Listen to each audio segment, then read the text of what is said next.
앞에 강의 4강이죠. 잘못된 게 뭐죠? 그렇죠. 메타 개념을 밝히거나 인지하지 않았다는 점입니다. 근데 그렇게 설명하기가 쉬운 게 우리가 이미 수학이라는 이름하에 12년 동안 메타 개념을 인지하지 않고 교육이 되기 때문에 그렇습니다. 자, 무려 최소 12년입니다. 그래서 그렇게 증명하고 이해해도 뭐 다들 별 불만들이 없어요. 자, 그런데 기하 원론은 그 메타 개념을 철저하게 인지하고 설명된 내용이고, 제가 형식이 위대하다라는 걸 한마디로 얘기하라 그러면 메타 개념을 인지하고 밝히는 형식이기 때문에 그렇습니다. 이것이 점점점 왜 중요한지는 강의를 들으면서 점점 알아질 텐데요. 여기 보시면 과생법 1입니다. 보시면 여기 포트레이트 3. 자, 그리고 공리죠, 이게. 그리고 이것도 공리입니다. 이 3이 두 번 쓰였고요. 그 다음에 공리가, 다른 공리가 하나 쓰였고, 그 다음에 수학어가 한 번 쓰였고, 그 다음에 이것도 공리라고 그랬죠. 다른 공리가 또 한 번 쓰였습니다. 그래서 총 4개의 메타 개념이 이것의 논증 과정에서 인지가 돼야 돼요. 이게 어떻게 달라지는지 제가 한번 설명을 드려볼게요. 자, 유클리드 기하학원론 1번은 아까하고 한번 차이점이 무엇인지 보십시오. 내용은 똑같을 겁니다. 일단 이 4개의 메타 개념을 이용해서, 그러니까 메타 개념을 볼까요? 일단 요거 한번 생각해 보면서 하십시오. 제가 생각을 해보고 답을 봐야 된다고 했죠. 모든 점에서 다른 모든 점으로 직선을 그을 수 있다. 자, 이 점도 제가 가르치시는 분들이 주의할 지점을 말씀드리겠습니다. 제가 공부란 뭐라고 그랬죠? 1강에서 모양은 다른데 같은 표현을 늘려가는 과정이라고 했죠. 그래서 이것을 잘하는 애들은 공부를 잘하고, 이것을 못하는 애들은 공부를 못하고, 이걸 제대로 훈련하는 게 바로 공부고 사고력 훈련입니다. 모양은 다르니까 같은지 다른지 모르겠죠. 근데 뭔가 같단 말이야. 그것들을 늘려가는 게 공부입니다. 그래서 이 1번 같은 경우도 공부를 잘할 만한 조짐이 있는 학생들은 그냥 읽어주고 넘어가면 됩니다. 근데 공부를 잘할 만한 조짐이 없는 학생들은 이렇게 읽어주고 넘어가면 공부가 안 돼요. 근데 그걸 어떻게 판단하고 공부를 잘할 수 있는 머리로 바꿔줄 수 있냐면, 이거를 모양은 다른데 다른 표현으로 설명해 보라고 하는 겁니다. 이 내용 자체를. 그러니까 이거는 글이죠. 그리고 글과 그림은 어때요? 전혀 모양이 다르죠. 근데 그림으로 한번 설명해 보라고 합니다. 그리고 안 되면 처음에 좀 가르쳐 주시고 자꾸 이런 훈련을 시켜야 됩니다. 모양은 다른데 의미가 같은 거 훈련을 시키는 거예요. 공부라는 게. 그래서 모든 점에서 다른 점으로 직선을 그을 수 있다. 이런 당연해 보이는 내용이죠. 자, 이것은 근데 수학어일까요? 공리일까요? 자, CRM 과생법 아직 안 배웠으니까 둘 중에 하나입니다. 생각해 보셨습니까? 멈추고. 예, 공리죠. 그러니까 설명할 수 없는 겁니다. 자, 두 번째 내용도 그림으로 표현해 보라고 하시고, 자, 모든 점에서, 뭐 점이 어디든 있든 모든 거리를, 내가 이 거리를 하든 이 거리를 하든 이걸 반지름으로 하는 원을 그릴 수 있다. 그랬는데, 자, 제가 책에 써놓을 때는 순서를 바꿔놓겠습니다. 이 순서 바꿔야 됩니다. 왜 바꿔야 될까요? 원이 뭔지를 얘기 안 했기 때문에 요걸 2번으로 할게요. 요걸 3번으로 하고. 그러면 요거부터 다시 해봅시다. 어떤 도형, 점의 모임인데 어떤 도형의 모든 점이 한 점에서 길이가 같을 수 있다면 그 도형을 원이라고 한다. 그래서 어떤 점의 모임이 있는데 그 점의 모임 모두가 한 점과 거리가 같다라는 거죠. 그걸 뭐라고 한다? 원이라고 한다. 그래서 원이라는 것은 어떤 한 점이 있고, 우리가 이것을 중심이라고 부르죠. 그래서 요거를 지금은 중심이라고 부릅니다. 그죠? 그래서 중심이란 한 점에서 거리가 같은 점들의 자취를 원이라고 한다. 지금은 그렇게 얘기해요. 근데 이거는 제가 지금 유클리드를 그대로 번역한 거라 이렇게 돼 있는데, 당연히 이 번역은, 그러니까 내용은 지금이 낫습니다. 이거는 한 점에서 거리가 같은 점들의 자취를 원이라고 한다. 또는 거리가 같은 점들의 모임을 원이라고 한다. 이렇게 아이한테 가르쳐도 됩니다. 자, 그래서 한 점에서 거리가, 이건 다 같다라는 얘기죠. 같은 이 점들이 있으면 이 점들의 모임을 뭐라고 한다? 원이라고 한다라는 설명입니다. 2번 내용이. 그럼 이것은 수학어겠습니까? 공리겠습니까? 그렇죠. 수학어죠. 원이라는 수학에서 쓰는 용어에 대한 설명이죠. 그러니까 수학어입니다. 자, 지금 이런 것들을 왜 설명하고 있지라고 생각하시면 안 됩니다. 이렇게 제가 설명을 드려야 유클리드 기하원론의 이거 내용 몰라도 됩니다. 내용 몰라도 되는데 형식을 정확하게 꿰뚫을 수가 있으세요. 자, 원이 설명이 됐으면, 자, 3번을 다시 보죠. 모든 점에서 모든 거리를 반지름으로 하는 원을 그릴 수 있다. 그래서 이걸 반지름으로 하는 원이라는 것은 요것도 아니고 요것도 아니고 요거죠.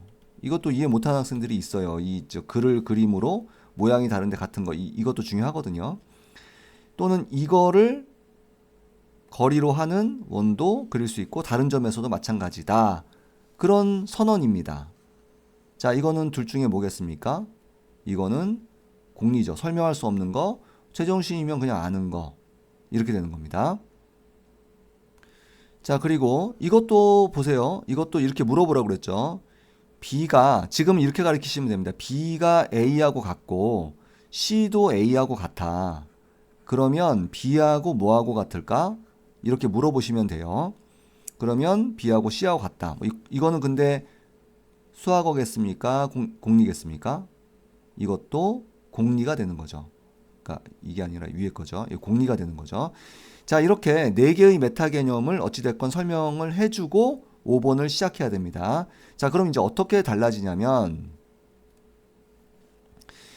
자, 제가 유클리드 기하원론에 나오는 개념들을 논증하자는 게 아니라 미적분과 확률 통계로 가기 위한 메타 개념들을 논증을 하고 미적분 확률 통계를 배우자는 얘기고, 이 메타 개념들은 지금으로 치면은 지금 교육 과정에 있는 내용들이에요.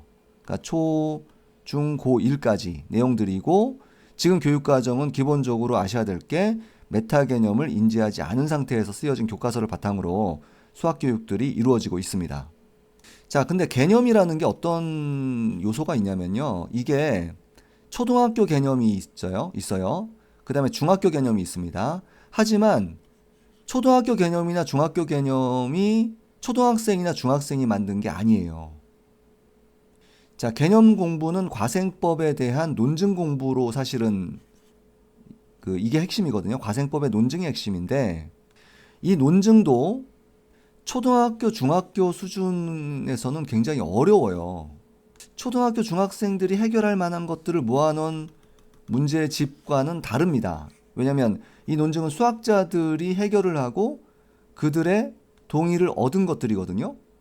그래서 교과 개념을 모두 논증하는 수업이 제가 앞 강의에서 전체 40%, 이것만 해도 근데 4배의 효과가 있다고 그랬죠. 일반적으로 논증을 안 하는, 또는 논증을 일부만 하는 이런 교육보다는.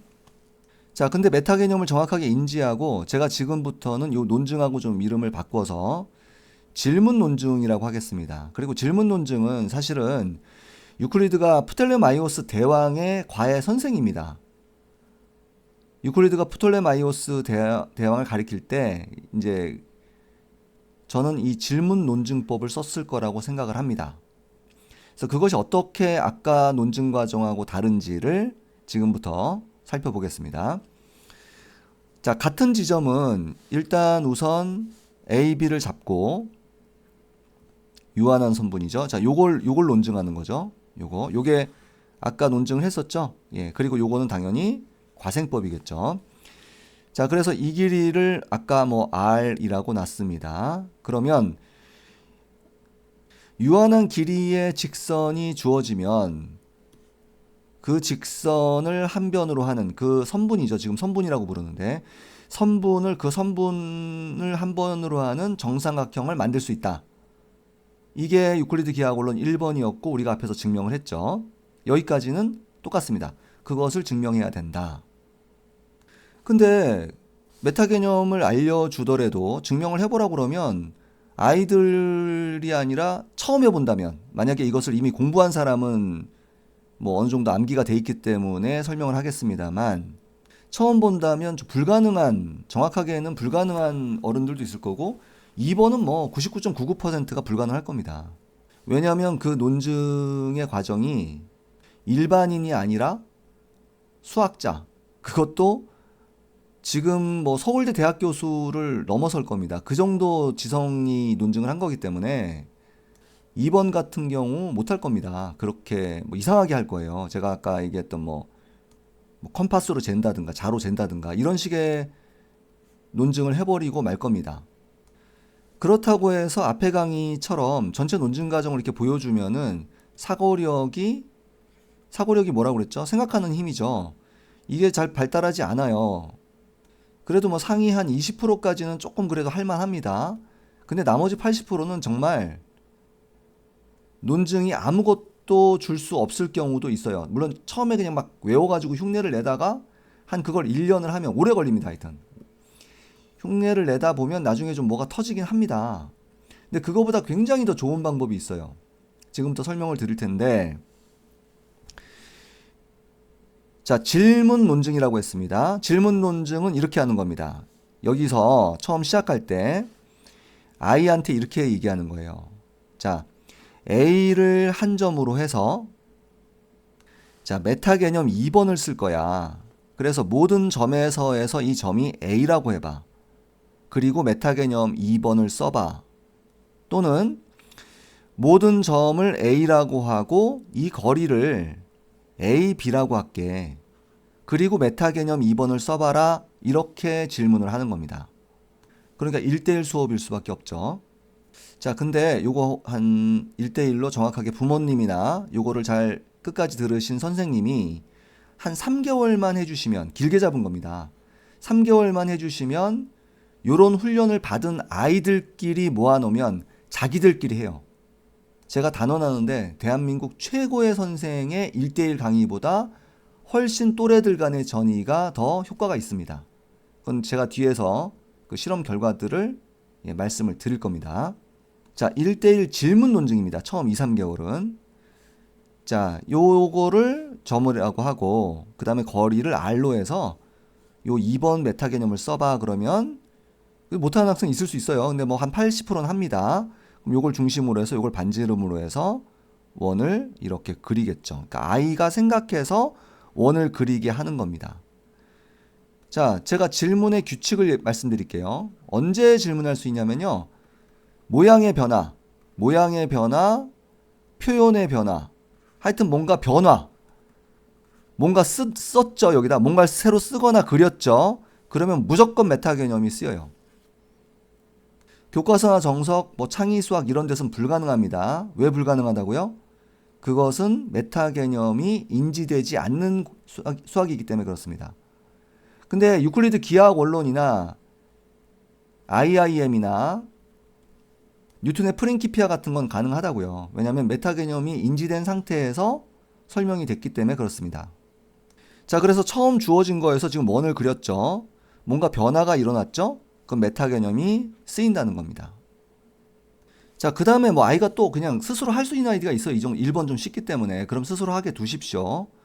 하지만 스스로 전체를 만약에 해냈다면 반드시 이 메타 개념 인지 교육으로 가시려면 아이한테 너 처음에 여기서 지금 이런 변화를 이뤘지? 그럼 이 중에서 어떤 메타 개념을 쓴 거야? 라고 질문을 하셔야 됩니다. 이것은 상위권도 좋고 중위권도 좋고 하위권도 좋아요. 중하위권은 왜 좋냐면 중하위권은 제가 1강에서도 말씀드렸지만 모양이 다른데 같은 걸 찾는 게 공부고, 그 다음에 뭐 애플이 사과의 관계로 수학도 그런 식으로 공부하는 학생들이 많아요. 중하위권일수록. 그걸 좀 바꿀 수가 있고요. 상위권이 좋은 이유는 정말 좋은 이유가 있는데, 뭐 첫 번째는 지금 교육이 상위권을 사실 번아웃 시키는 경향이 있습니다. 그걸 좀 막을 수가 있고, 그 외에도 다른 좋은 점이 있는데 그것은 뒤쪽에서 말씀을 드릴게요. 제가 이미 방법은 말씀드렸습니다. 그 뒤쪽을 스스로 한번 해보시고 제 강의와 한번 맞춰보시기 바랍니다. 자, 그 다음에 질문은 뭘까요? 질문론 중에서는 요거를 중심으로 해서 길이를 R로 하는 그런 걸 이용해서 2번 메타 개념을 써봐. 그렇게 하는 겁니다. 자, 그러면 또 얘를 중심으로 해서 이렇게 그리겠죠. 뭔가 변화가 일어나니까 또 메타 개념이 쓰인 겁니다. 자, 그 다음에는 어떻게 보시냐면 요 점하고 요 점을 보고 네가 요 메타 개념을 써 이러시면 돼요. 참 이런 것도 메타 개념을 다 했어요. 기하학 원론 얘기입니다. 제 얘기가 아니에요. 제가 지금 이걸 이렇게 자세하게 말씀드리는 이유는 기하학 원론이라는 책이 2300년 전부터 존재를 했고 우리나라에 번역도 돼 있습니다. 근데 이게 뭐 내용이 위대한 줄 알아요. 그러니까 이 설명은 기하학 원론에서 원래 하던 설명인데 해석을 지금 우리나라에서 저는 좀 잘 못하고 있다고 봅니다. 자, 그러면 아이가 어떻게 할까요? 이 점하고 이 점하고 이 점하고 이 점을 얘를 이용해서 뭔가 변화를 일으켜봐. 그러면 어때요? 뭐 이렇게 있겠죠. 마찬가지죠. 이 점은 어떨까? 이렇게 있겠죠. 자, 아이가 이 길이가 얼마일까라고 하면 R이라고 대답할 겁니다. 그럼 그냥 넘어가시면 안 되고 이게 R이 되는 메타 개념이 뭐야 라고 찾아보게 하셔야 돼요. 자, 이 강의를 듣는 분들도 찾아보셔야 됩니다. 어떤 걸까요? 예, 이겁니다. 아까 원을 그렸죠? 그 원이니까 한 점에서 길이가 다 같겠지. 그러므로 이 길이와 이 길이가 같겠지. 이런 겁니다. 정확하게는 여기를 뭐 B라고 놔야겠네요. B라고 놓고 B하고 R하고 어떨까라고 묻고 B하고 R이라는 어떤 변화가 일어났죠. 알아냈죠, 뭔가를. B하고 R과 같은 메타 개념. 이거 어떻게 알았어? 그러면 어디 해야 됩니까? 그게 요거야 되죠. 그죠? 예. 길이가 원이니까 같다. 마찬가지로 이걸 C라고 두면 C하고 R도 같다라고 할 수 있겠죠. 뭐에 의해서? 어떤 메타 개념에 의해서? 생각하시고 해야 됩니다. 예, 3번에 의해서 그렇죠. 자, 그 다음에 이러면은 B하고 누구하고 같을까? 물으신 다음에 예, C하고 같다라고 하면 요 B하고 C하고 같은 변화가 또 일어났죠? 그럼 이렇게 된 것은 어떤 메타 개념이 쓰인 거야? 라고 질문하셔야 돼요. 그럼 어떤 메타 개념이 쓰인 거죠? 예, 4번 메타 개념이 쓰인 거죠. 자, 이렇게 해서 지금 이 내용은 그렇게 중요하지 않습니다. 이 형식이 되게 중요한 거예요. 이 형식을 가지고 지금 교육과정을 한번 제가 연구를 했고 모든 메타 개념이 이런 식으로 되더라는 것을 제가 확인을 했습니다. 다시 한번 요약해 볼까요? 예, 논증과 질문 논증은 다르다. 그리고 유클리드가 프톨레마이오스 대왕을 가리켰을 때는 질문 논증을 썼을 가능성이 있다. 그럼 질문 논증이라는 것은 일단 유클리드 기하학 원론이나 IIM이 그 둘만, 그러니까 IIM에서만 할 수 있어요. 메타 개념이 인지되지 않는 교육이기 때문에 다른 거는. 근데 이거는 지금 어떻게 해야 되냐면은 일단 대전제가 뭔가 변화가 일어나면 반드시 쓰이는 메타 개념이 있다. 그리고 그것을 인지해야 된다. 제가 메타 개념 인지 교육이라고 했죠. 그래서 질문의 방법은 두 가지가 될 수 있습니다. 그 상황에 따라 하실 수 있어요. 그러니까 변화의 시점에서 변화가 되는 그 다음 장면에서 변화를 일으키기 위해서 예를 들어서 아까 첫 번째 같은 경우는 일으키기 위해서 아이의 정보가 어디에 집중돼야 됩니까? 요 점과 만약에 요 원을 그린다면 요 변화 원, 요 점과 요 길이에 집중을 시키고 그 다음에 메타 개념을 알려줍니다. 메타 개념을 알려주고 그 변화를 스스로 유도해보는 방법이 있고요. 그게 1번이고 두 번째는 아이가 그냥 설명을 스스로 할 수 있는 경우가 있어요. 쭉 가다 보면. 그럼 설명을 해버리면 그 설명이 어떤 메타 개념을 어떻게 썼는지를 질문을 해서 설명을 받는 겁니다. 자, 그러니까 B가 R이고 C가 R일 때 B하고 뭐하고 같을까 질문해서 아이가 스스로 C라고 답변을 하더라도 그러면 여기서 이쪽으로 간 변화에서 쓰인 메타 개념은 뭘까라고 질문을 해서 요거라고 받아내시고 좀 애매모호하면 이걸 어떻게 이용해서 일로 갔어라고 질문을 하시는 게 바로 질문 논증입니다.